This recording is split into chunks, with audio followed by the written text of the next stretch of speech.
ఓం నమ శివాయ. ఓం శక్తి సదాశివం.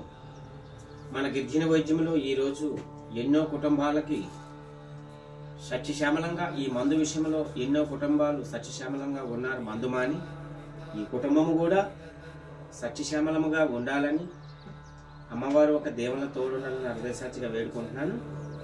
మందులో ఒక పసర అనేది వేసాం, ముక్కులో ఒక పసర అనేది పిండితాం. 3 రోజులకు మందు ఇవ్వడం అనేది జరుగుతుంది. తను అన్నిటికీ అంగీకరించబట్టి. అయినా మీరు ఎక్కడి నుంచి వచ్చారు? హైదరాబాద్ నుంచి వచ్చారు. మీ పేరు? హైదరాబాద్ నుంచి గిరిప్రసాద్ అనే వ్యక్తి ఎన్నో వ్యక్తి? 339వ వ్యక్తి.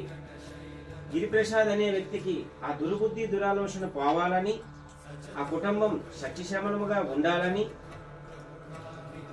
ఆ అమ్మవారు ఒక ఆశీస్సులు తోడు ఉండాలని, ఆ మందు అనేది ఈ గిరిప్రసాద్ అనే వ్యక్తికి ఈ రోజుతో బంధు అని చెప్పడం జరిగింది. ఓం నమ శివాయ. ఓం శక్తి సదాశివం.